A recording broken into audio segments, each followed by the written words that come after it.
Hi, it's Tony Chapman, and welcome to Chatter That Matters. It's a podcast where we cut through the clutter to focus on what matters most to your life and your livelihood. Thanks to the incredible support of RBC, we are focusing the next 10 episodes on the heart of our economy, small businesses. Small business matters, and it's in our collective interest to keep them beating strong. Ernesto Gomez is a Canadian restaurateur. He's born in the UK to Mexican parents, and his story is rooted in his natural sense of curiosity and a passion for cooking that was learned and encouraged in the family kitchen. Cooking, for me, was something that really came from the heart. I mean, there's a whole generation that's been heavily influenced by, TV celebrity chefs, and I had no reference to any of that. I just was cooking. There was no Food Network heroes in Ernesto's life. As he says, he learned to get his hands dirty in the kitchen, inspired and encouraged by his mother and his grandmother, but his dad also taught him how to provide for the meals that they were preparing. Sometimes I would go hunting in the winter with my dad, and we would bring out, white-tailed deer. And my grandmother would be so anxious and happy we would come back, and she would get the legs and start making tamales. It's a lot of work, so she always needed extra hands. And I think that was around the first times that I really started getting my hands dirty, when I was just working with my grandma in her kitchen. And that's a very vivid memory. And also, I think with my mother, she always encouraged me. I would just start doing research on Chinese food, on Italian food. So when I was doing Chinese food, she would get me a bamboo steamer. So she would kind of encourage it. And then by the time I was doing Italian food, she got me a pasta machine. So that was really cool. Ernesto's curiosity shines through again. He goes to culinary school where he refines his skills. But interesting enough, he never thinks of it as a potential career. I think when I went to Europe to do my culinary training and study French, I still thought that it would be more of a hobby. After university, I kind of was in that crossroads where I had to say, what am I going to do? Am I going to follow my business marketing degree, or am I going to follow in the path of food? And I said, well, I'll try this for a little bit, see what happens. There's nothing to lose. So I did it, and I've been going on the food world ever since and never looked back. And it's, for me, it's really a passion, and I love what I do. It's a hard business, no? So learning the business part was something that I learned, as they say, in the School of Hard Knocks. Oh, it's an age-old story of the budding entrepreneur. Passion and resilience are the driving forces that launches Ernesto's career path. And it all starts when he's 23 years old. We were so cocky about what we would do that we didn't really follow any rules of business. We had a successful restaurant. On the weekends, it would be very busy. And so we were, for 5 years, juggling between this being 40-50% busy only on the weekends and making it a feasible business. So I learned a lot. Ernesto learns enough to know he needs to learn more. So he enrolls in a postgraduate program at Cornell. He wants to learn about the business of doing business. It's a whole new learning that complements the lessons he's learned at the School of Hard Knocks. That would allow me to go and learn from some of the world's top teachers, and then come back and apply it on my everyday restaurant. You would also learn from people that go to the same courses that were highly experienced in working in different places in Berlin, in New York, in many places around the world. So you would learn as much from the teachers as from the people and their experiences that were there. From there, Ernesto embarks on a literal and figurative journey that rounds out his vision and passion as a restaurateur. I was in Paris, and then I worked in the south of France, and worked during the daytimes in this little French traditional place in between Marseille and Aix-en-Provence. I worked in Spain for a while, in the Basque country. I'm part Basque, so I kind of wanted to follow on my cultural heritage. Following that, I went to Japan.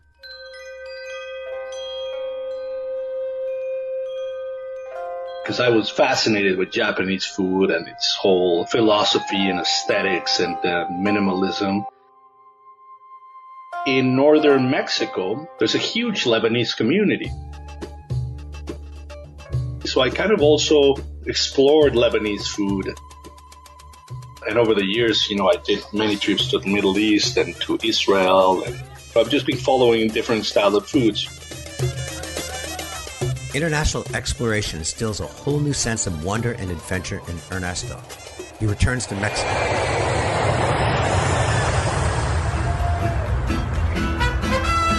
And this time focuses on stadium and arena food. At about that time, Ernesto's parents immigrate to Canada. Call it wanderlust or fate, Ernesto follows them there. And that is when I completely by coincidence met Victor, which actually is a really cool story because my ex-wife at that time, she was a vegan and she loved falafel. And we went to a bunch of places around Vancouver to eat falafel and they were just not good. And then one day I'm just walking on the street and I see this little place in a pretty bad neighborhood in Vancouver at that time, in the Lower East Side. And I saw this place that just caught my attention. You know, there was pots and pans hanging. It said Nuba. And then I went back home and I spoke to my ex and I said, listen, I think that I found a place that you're really going to like. I just had this feeling. So we went back, we walked in. Victor was playing Motown music. It's really cool. It was a very humble place. There was only 12 seats at the most, but very personal. And surely enough, we had a falafel sandwich and it was unbelievable. And very quickly, I realized how special Nuba was. Victor's philosophy on quality and on food was incredible. He was serving the top ingredients he could afford at the time and just presenting them in a very simple, casual way, but with a lot of quality. And people were hooked on the food. People would come back 4 times a week. And it was all neighborhood people. And at that point, I came back to Victor and I said, listen, he wanted to grow, but he lacked the business experience in restaurants, but his family recipes were great. And I said, listen, let me help you build a business plan for your growth. There's a great expression that applies to successful entrepreneurs. Fortune favors the bold. Take this, for example. Victor, with a business plan in hand, says, I need a partner. Same week, Ernesto's partner in Mexico calls to say someone has made an offer on their stadium and arena food operation. And I asked him, what do you think about it? He said, well, I could do with the time off. And I said, well, all right, let's sell it. And then the next day I just went to Victor and said, like, hey, so you're looking for a partner? And he said, yes. And since then, it's been an incredible experience. Ernesto and Victor don't just make a go of it, they grow the business. From the first Nuba location in a sketchy Vancouver neighborhood to 4 locations across the city. Currently, we have 2 different concepts. One of them is our cafe, Nuba Cafe, which is more focused, smaller, less than 50 seats. We have 2 of them. And then we have our flagship restaurant, which is 110 seats. Then we have our kids restaurant, which was even bigger, and it was more like a Lebanese taberna. Fast forward to 2020, 4 successful restaurants, rave reviews, loyal customer base, and Ernesto and Victor are looking at opening a restaurant in Spain in March. But COVID-19 was already spreading through Europe. Not only was Ernesto facing an economic shutdown when he returned to Vancouver, he comes home and finds out he has COVID-19. The same night I came back from London, I started getting a fever and coughing. COVID-19 hits him hard. And then the next morning I woke up with extreme body pain. Bedridden. I couldn't find a position to be comfortable in. Experiencing pain and headaches. I started losing my energy. Like nothing he could ever imagine. I couldn't even hold a conversation because I would lose my breath. Only through meditation does he find a way to breathe. Day 12, suddenly in the morning, I just woke up and I felt air in my lungs. And that's when I realized how little I was breathing. But through all of this, he can't stop thinking about how can he breathe life into his Nuba restaurants. We had to make a lot of tough decisions. We had to lay off over 150 people. We reduced our work hours for 60%. We reduced our salaries. Obviously, no more dividends for the partners. So we all had to adapt. If there's any good news in this turn of events, is Ernesto and Victor's plan to start a restaurant in Spain didn't go through. That means they have some cash to help them stay afloat in the initial stages of the pandemic. The numbers were not very encouraging the first week. We started doing between 2 and 3% of what our sales were. And also we immediately looked at what the platforms were charging us for delivery. And we said, whoa, man, 30%. That's simply not sustainable. And that was going to be our bread and butter. So we said, okay, listen, first and foremost, we need to do our own delivery platform. Now just pause for a moment. Here's a guy who survived nearly 2 weeks of COVID-19. His business is on life support, but thanks to the war chest that he and his partners put aside, they have enough to keep going. But he has to flip his business model on his head. He has to identify new opportunities in front of him and also take control of the situation by developing a delivery platform specifically for Nuba. And that was a very smart move because it allowed us to give jobs back to some of our team members. And we also decided that each one of the 4 restaurants would cover a different neighborhood. This is all happening at the speed of life. They rebuild their business model, launch their own delivery service, focus on bringing a culture together. But they don't stop there. They see an opportunity to add to their offering. We created our meal kits. We basically did our hits, and we made vacuum packed versions of them and everything really nicely packed. And the response was incredible. This is a case study in the benefits of hard knocks learning. The lessons Ernesto learned from all the mistakes he made years ago are paying off. He's driven by the double helix that is the DNA of all entrepreneurs, resilience intertwined with passion. But not to spoil the end of the story, Ernesto still has to dig down to make sure his restaurant operations survive. We went from the first week of selling between 2 and 3% to last week we were already hitting 15-16% of our whole sales. So it's encouraging that it's going up. By no means is it, the battle is over, but we're getting there. Ernesto, you've made it to this point, and the economy's starting to open up. You must feel that that's giving you a bit more breathing space. Having social distancing within restaurants means that, we have to be spacing everything out. Our capacity with the current guidelines is around 30%. Is it going to get us through this? Unlikely. Maybe. It's hard to tell. Ernesto, you've been exceptional at dealing with the situation right in front of you. But now we have to broaden that horizon. What are the challenges you see coming next? What is going to be the consumer behavior? What are people going to gravitate towards?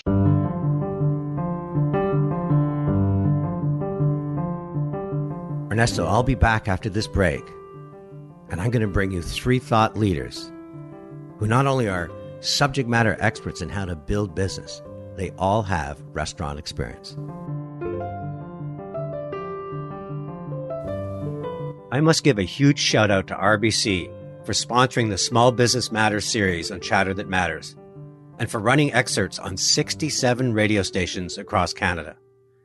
I'm a big fan of RBC, and not just because they're one of the world's best run and most respected banks. It's because of what they do to help all of Canada. Take Future Launch, a $500 million investment to help Canadian youth find and pursue their path in life. Or the investment RBC makes in arts and culture, in amateur sports, and in building our new economy. When COVID-19 hit, RBC stepped up with millions of dollars to support food banks and essential services. And they had only one ask for this series. Don't make this show about RBC. Make it about the small business heroes. And speaking of heroes and their quest, let's get back to see what the experts have to say. So when I thought about your business, one word came to mind, and that was growth. You're doing so much to keep things going and jobs happening. And so I wanted to bring in some experts that could really help you drive the traffic that you'll need. First one's Robert Carter. He's the managing partner of Stratton Hunter Group and considered one of Canada's leading restaurant and food service experts. I asked him, what do you think of his business? When we look at Nuba restaurant, fantastic Lebanese cuisine concept, done a great job of building out a niche and a crowded restaurant market within Vancouver. And then I asked, is that enough, just building out a niche? For these folks to continue to be successful, really going to need to focus on 3 key areas. One, consumers are going to be weary about coming back to restaurants. The motivators of why they're going to go to Nuba have shifted. So there's going to need to be a strong focus on that, building trust with the consumer. Well, what way in terms of trust? To make sure that customers understand the changes that they've made from a sanitation standpoint, a cleanliness standpoint, to make customers feel they have their best interest from a safety standpoint in mind. The second factor is really making sure that they understand the motivators from their consumers as to why they're using the restaurant. They've done a great job at pivoting in terms of providing meal kits and focusing on the off-premise and the delivery. That's going to continue to be a core part of Nuba business moving forward. What else should they be doing? The more that they can enhance that offline experience or that digital delivery experience to their consumers, they'll continue to increase sales from that. And the third one is really making sure that they focus on the high quality food. They've got a fantastic menu. The Lebanese cuisine is one of the fastest growing areas of the market. And any final messages that you want to bring, Ernesto? Canadians love their restaurants. It's a strong, stable industry. We've obviously had a major setback, but expect that the industry will rebound. So that was from Robert Carter. I've interviewed him staged a number of times. What'd you think? I think it's great feedback, and I couldn't agree more with all the points. I mean, big part of our efforts currently are actually towards building the trust in the audience to know that we're making the changes of safety that are required for them to come back and feel comfortable. Secondly, understanding the motivators, that's actually one of the key elements, knowing where people's minds are going to be in the future and how to communicate online, and definitely something on the top of our mind and how we can get there. And finally, I couldn't agree more that the industry will rebound. We just need to be ready to listen, to adapt, to be humble, and of course to make the necessary changes very quickly. The next expert I'm bringing you is Duke McKenzie. Duke is cut from the same cloth as you are. He's resilient. He's an entrepreneur. And what he's a leading thinker on is influencer marketing. Celebrities that are on YouTube, finding ways to get stories told. He runs a company called Real Six. First thing I asked Duke is, what do you think of the restaurant business? So I think that Ernesto is in a tough battle. It's projected that 25% of all the restaurants in the country are no longer going to exist in the next 6 months because of COVID. What do you think of his odds? He's got a good pivot plan that he set up based on the things that I listened to. He's got good customer service. And number one, he's really focused on creating a good quality product and good food. So, Duke, what would you advise him to do? I would just focus on telling his story. Why a story? Attention is the major currency, especially for small businesses and restaurants, because people want to feel connected to the places that they purchase. So if he focused on leveraging his assets along with the plan that he had, I think that he has a really good shot of turning things around. So I get storytelling for big brands, but can a small business get heard in this age of noise? They actually have a monopoly on storytelling, especially personality-based media, that the big brands have a very hard time capturing because the big brands have to struggle with authenticity. So how would you advise Ernesto to tell a story? He's got the power of his personality. I listened to the founding story, him overcoming COVID, him opening up the store to give his people jobs. He has the power of 7,000 Instagram followers, which, just to put into perspective, every time he posts, that's worth about $250 to $500 worth of marketing dollars. And then number three, he has the power of community, focusing on local delivery, focusing on bringing back his staff, focusing on his customer service. So he channels these three powers: his personality, social media, and community. Tell me how he gets his story out there. He's already leveraging his Instagram and his social. What I would do is focus on doing it more. In what way? He averages leveraging and telling his story about once a day on his Instagram. And what I would do is increase that tenfold. So tenfold, does he need a process? What I would start doing is following a process called documentation and telling his stories more so by posting more frequently. So what should he document? When Ernesto goes and opens up the store in the morning, do a post on that. He has a great social profile. I would do something like a program where every time you get a delivery, just post a selfie of you taking that delivery and get $5 off your order, and try and do that multiple times a day. I would do things like feature his staff. He has some pictures of his staff in there, but like taking pictures and doing Instagram stories of his staff. So a lot around his staff, his product, the delivery. Is there anything else he should be talking about? He's doing things to be safe, and he's doing things to keep his restaurant clean. Share the story of that. And Duke, do you have any final thoughts? If he really zones in and he really leverages that, he will be able to articulate that and drive the attention that he needs to drive more sales. So that was Duke McKenzie. Any thoughts from Duke? I think that's fantastic feedback. Nuba as a brand and as a great story.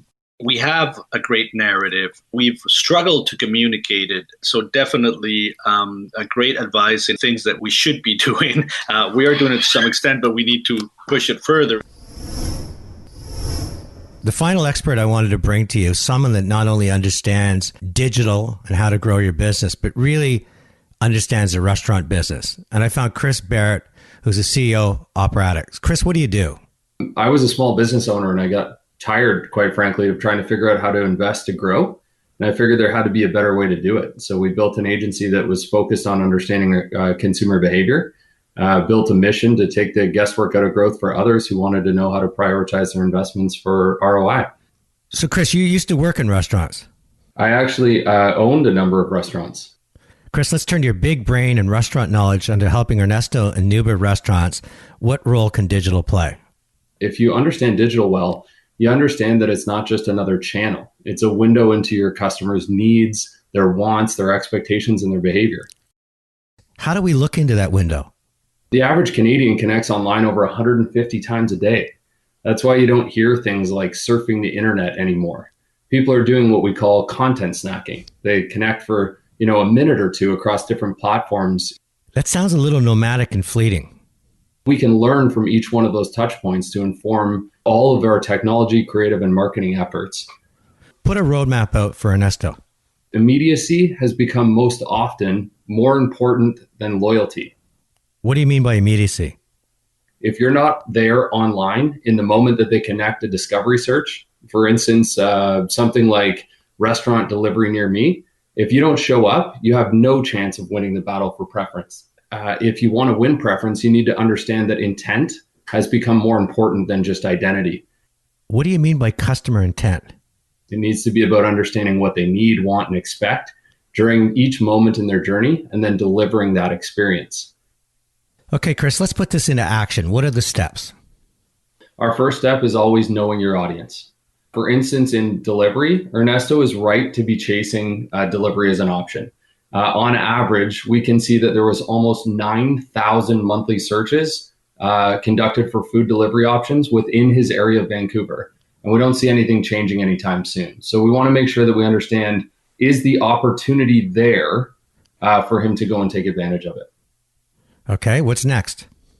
Is he visible when those customers are searching for delivery options? So is he showing up? We can see, for instance, that Nuba is showing up approximately 9% of the time. So we'd really want to work on making sure that his social presence, his website, his advertising campaigns are properly showing up in the moments that matter most to his audience. Sounds like you've done a deep dive into Ernesto's business. What else did you learn? He's doing an amazing job on Google My Business and Yelp reviews. 88% of people say that they trust online reviews as much as personal recommendations. So it's huge. And you can really tell what amazing food and service Ernesto and his team are delivering. Where he can improve is offering more value and differentiating himself. Can you give me an example?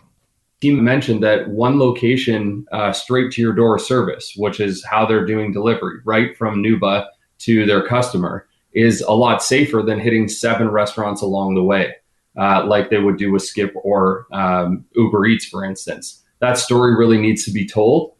And any final thoughts? My grandfather was in the Navy, and he told me a long time ago that smooth seas don't make for good sailors. So, Ernesto, we got an absolute brilliant guy. What do you think of his feedback? Lots of very amazing key points here.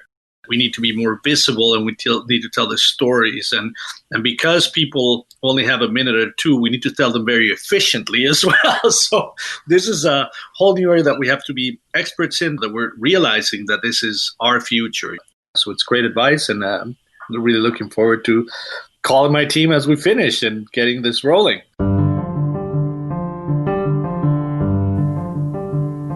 heard that 25 or 50% of restaurants might not open after COVID-19, it made me sick to my stomach. All those lives and livelihood, the creativity, the passion, all disappearing. What has given me confidence, though, is talking to you. Your curiosity, how you've reinvented, your resilience, how even when you were battling COVID-19, all you could think about was keeping your brand and your employees alive. That's the kind of fighting spirit that this country needs. And the one thing I'll encourage you to do is to really dial up and animate all those stories that you inherently know are part of your business. Don't just talk about the provenance or source of the food. Let me feel and meet that chickpea farmer. It's so smart to go from delivery direct from your restaurant to the consumer's home. Bring it to life. Your tiebreaker is your brand personality. Make sure the person comes first. Ernesto Gomez, I raise a glass to a great entrepreneur and a great restaurateur. We got to work on this together, and thank you for the opportunity. We'll be looking for it and pushing it through. To find details on how RBC supports its business clients, visit rbc.com/business. You've been listening to Chatter That Matters with Tony Chapman. If you haven't already done so, subscribe to the show wherever you get your podcasts. You can connect with Tony on Twitter @TonyChapman, through LinkedIn @TonyChapman Reactions, or visit his website, TonyChapmanReactions.com. Chatter That Matters is produced by Tony Chapman Reactions and Eye Contact Productions.